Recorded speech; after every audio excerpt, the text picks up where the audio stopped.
కాసేపట్లో సీఎల్పీ భేటీ కానుంది. సీఎం రేవంత్ రెడ్డి అధ్యక్షతన శంషాబాద్ ఎయిర్పోర్ట్ సమీపంలోని హోటల్ నోవాటెల్లో ఈ భేటీ జరగనుంది. ఇందులో డిప్యూటీ సీఎం బట్టి విక్రమార్క, పీసీసీ చీఫ్ మహేష్ కుమార్ గౌడ్, మంత్రులు, పార్టీ ఎంపీలు, ఎమ్మెల్యేలు, ఎమ్మెల్సీలు పాల్గొనున్నారు. రాష్ట్ర ప్రభుత్వం ప్రతిష్టాత్మకంగా అమలు చేస్తున్న సన్న బియ్యం, ఇందిరమ్మ ఇండ్లు, భూభారతి, ఎస్సీ వర్గీకరణతో పాటు బీసీలకు 42% రిజర్వేషన్ల బిల్లు అంశాలను జనంలోకి తీసుకెళ్లడంపై ఇందులో సీఎం రేవంత్ దిశానిర్దేశం చేయనున్నారు. పెద్ద ఎత్తున ప్రభుత్వ పథకాలను అమలు చేస్తున్నా ఆశించిన స్థాయిలో జనంలోకి తీసుకెళ్లలేకపోవడం, అదే సమయంలో ఆయా స్కీములపై ప్రతిపక్షాలు సోషల్ మీడియా వేదికగా తప్పుడు ప్రచారం చేస్తున్నట్లు అధికార పార్టీ భావిస్తోంది. ఇలా అన్ని విషయాలపై చర్చించి కీలక నిర్ణయాలు తీసుకోనున్నట్లు తెలుస్తోంది.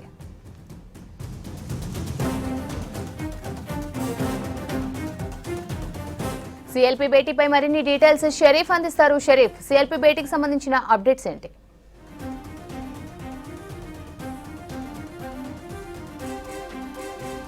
హెచ్ఆర్డీలో ముగిసిన సిఎల్పి సమావేశం తర్వాత దానికి కొనసాగింపుగా ఇవాళ శంషాబాద్ నోవాటెల్ హోటల్లో ప్రస్తుతం మనం అక్కడే ఉన్నాం. ఇక్కడ సీఎం రేవంత్ రెడ్డి అధ్యక్షతన సిఎల్పి సమావేశం మరి కాసేపట్లో ప్రారంభం కాబోతోంది. మరి కాసేపట్లో సీఎం రేవంత్ రెడ్డి నోవాటెల్ హోటల్కి చేరుకుంటారు. ఇక్కడ ఉన్నటువంటి పోలీసులు, ట్రాఫిక్ పోలీసులు అంతా కూడా ఇక్కడ వెటర్నరీ అంతా కూడా తమ ఆధీనంలోకి తీసుకున్నారు. రూట్ని అంతా కూడా క్లియర్ చేసినటువంటి సిచ్యువేషన్. అంతకు ముందే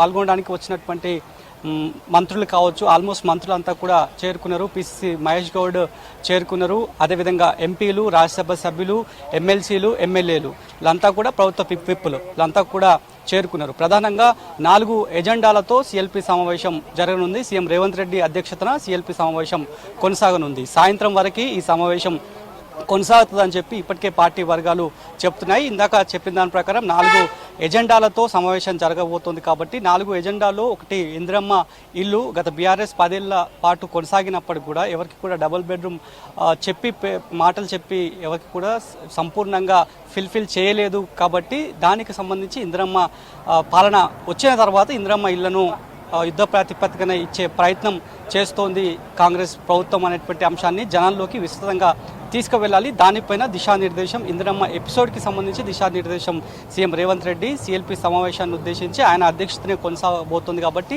దిశానిర్దేశం ఆయన చేయబోతున్నారు. ఇంకా మరొక అంశం భూభారతికి సంబంధించి ఎన్నికల ముందు కంటే భూభారతి పైన ధరణికి సంబంధించి బీఆర్ఎస్లో బీఆర్ఎస్ ప్రభుత్వంలో ధరణిని తీసుకొచ్చారు. ఆ ధరణికి సంబంధించి అవకతవకలు జరిగాయనేది కూడా మొదటి నుంచి కూడా కాంగ్రెస్ పార్టీ ఆరోపణ చేస్తూ వస్తోంది.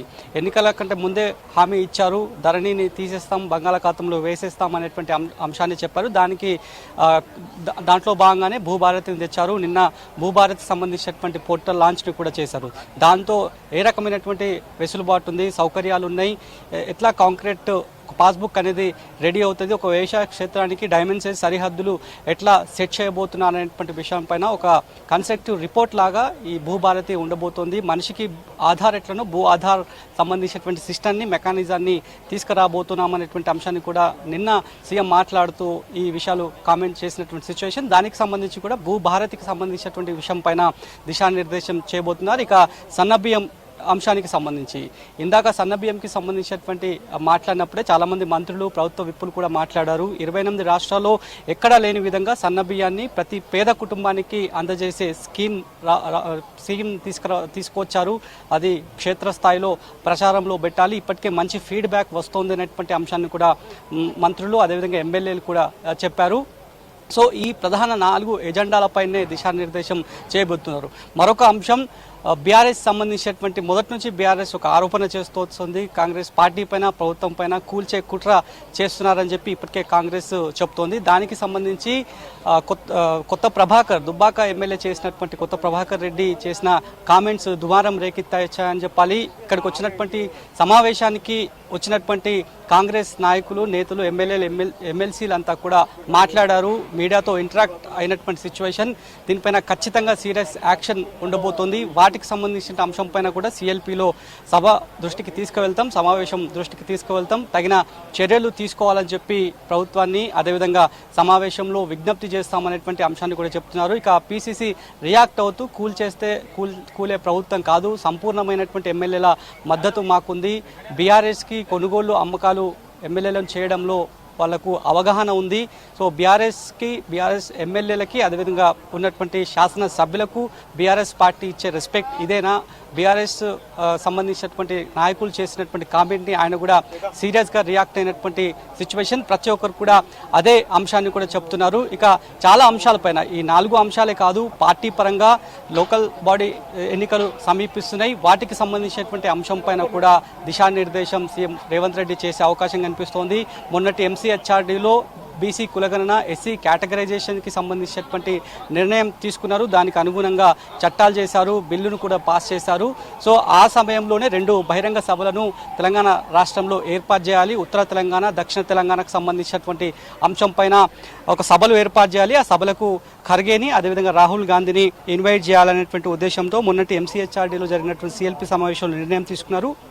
దానికి కొనసాగింపుగా వాటికి సభలకు సంబంధించి ఎక్కడ పెట్టబోతున్నాము, బీసీలను ఏకం చేయడానికి ఎక్కడ సభ పెట్టబోతున్నాము, ఎస్సీ ఎస్టీ కేటగరైజేషన్ సంబంధించి ఎస్సీ సామాజిక వర్గానికి చెందిన వాళ్ళని ఎక్కడ సమీకరణ చేయబోతున్నారనేటువంటి విషయాలపైన 2 బహిరంగ సభలను ఏర్పాటు చేయబోతున్నారని చెప్పి ఇప్పటికే పార్టీ చెబుతోంది. ఈ మేరకు రాహుల్ గాంధీ అగ్రనేతలు, ఏఐసీసీ అగ్రనేతలు అందరినీ కూడా సీఎం రేవంత్ రెడ్డి కలిశారు. వాటికి సంబంధించినటువంటి ఇన్ఫర్మేషన్ అంతా కూడా చెప్పారు. సో మరి కాసేపులోనే సీఎం రేవంత్ రెడ్డి సమావేశానికి రాబోతున్నారు. సాయంత్రం వరకు 4 నుంచి 5 గంటల వరకు సమయం అయితే, అంటే 5 గంటల వరకు ఈ సమావేశం కొనసాగుతుందని చెప్పి ఇప్పటికే పార్టీ వర్గాలు చెబుతున్నటువంటి పరిస్థితి. చాలా ఛాలెంజింగ్గా ఈ సిఎల్పి సమావేశాన్ని అయితే ప్రస్తుతానికైతే అధికార కాంగ్రెస్ మాత్రం భావిస్తోంది.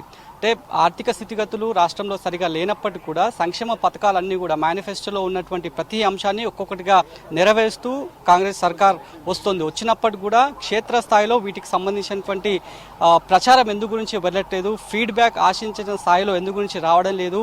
బీజేపీ బీఆర్ఎస్ సోషల్ మీడియా చేస్తున్నటువంటి అసత్య ప్రచారాన్ని ఎందుకు గట్టిగా మనం ధీటుగా ఎదుర్కోలేకపోతున్నాం, ఎక్కడ అలసత్వం వస్తుంది, ఎక్కడ ల్యాప్సెస్ వస్తున్నాయనేటువంటి విషయాలపైన చాలా క్లియర్గా దిశానిర్దేశం సీఎం రేవంత్ రెడ్డితో పాటు డిప్యూటీ సీఎం భట్టి విక్రమార్క, మంత్రులు, విప్పులు ప్రతి ఒక్కరితో మాట్లాడి ఒక రూట్ మ్యాప్ని సిద్ధం చేసి వాళ్ళకి సంబంధించిన దిశానిర్దేశం చేయబోతున్నారు.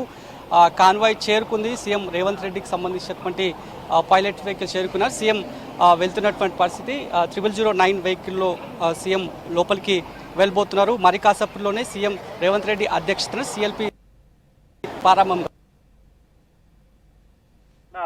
వెయిట్ చేస్తున్నటువంటి పరిస్థితి. రాజ్యసభ సభ్యుడు అదేవిధంగా విప్పులు అందరూ కూడా అక్కడ వెయిట్ చేస్తున్నటువంటి పరిస్థితి. రాజ్యసభ సభ్యుడు అదేవిధంగా విప్పులు అందరూ కూడా అక్కడ ఉన్నారు. ఆదిశ్రీ, బీర్లా ఐలయ్య, అనిల్ యాదవ్, అదేవిధంగా నాయక్, వీళ్ళంతా కూడా సీఎం రేవంత్ రెడ్డికి పుష్పగుచ్చం ఇచ్చి కండువా కప్పుతున్నారు.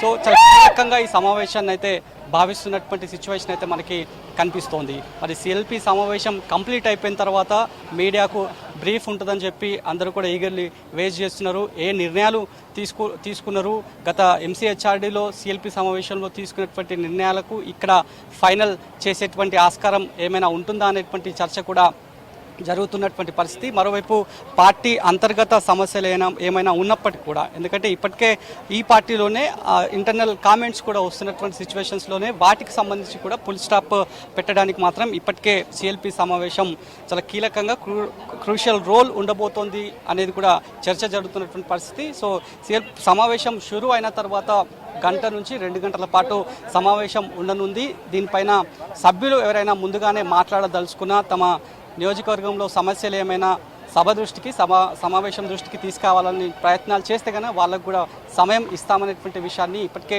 సమావేశంలో పూర్తిస్థాయిలో నిర్ణయం తీసుకున్నట్లు ఎవరైతే మాట్లాడాలదలుచుకున్నారో వాళ్లకు సరైనటువంటి సమయాన్ని కేటాయించినట్టుగా కూడా తెలుస్తోంది. కాబట్టి సో ఎలాంటి నిర్ణయాలు సిఎల్పి సమావేశంలో తీసుకోబోతున్నారు, రానున్న రోజుల్లో పార్టీ బలోపేతానికి సంబంధించి ఇప్పటికే జై భీమ్ జై సంవిధాన్ సంబంధించినటువంటి నినాదాన్ని తీసుకున్నారు. క్షేత్రస్థాయిలో వెళ్తున్నారు, ఇంకా క్షేత్రస్థాయిలో వెళ్ళాలి, గ్రామ మండల స్థాయి నుంచి పార్టీని బలోపేతం చేయాలి, పునర్నిర్మాణం పార్టీకి సంబంధించి చేయాలి, రాజ్యాంగ పరిరక్షణకు సంబంధించినటువంటి అంశంలో బీజేపీ వైఖరి ఏంటి అనేటువంటి అంశంపైన చాలా అంశాలపైన జనాల్లోకి వెళ్ళాలి, తమదైన శైలిలో జనాల్లోకి వెళ్లే విధంగా పూర్తి స్థాయిలో యాక్షన్ ప్లాన్ ఉండాలి, దానికి సంబంధించే దిశానిర్దేశం చేయబోతున్నారనేది కూడా చర్చ జరుగుతోంది. మరి సమావేశం కంప్లీట్ అయిపోయిన తర్వాత ఏ అంశాలపైన క్లారిటీ తీసుకోబోతున్నారు, ఏ డెసిషన్స్ తీసుకోబోతున్నారు అనేటువంటి చర్చ మాత్రం ప్రస్తుతానికైతే నోవోటల్ ప్రెమిసెస్ జరుగుతోంది. Over to studio.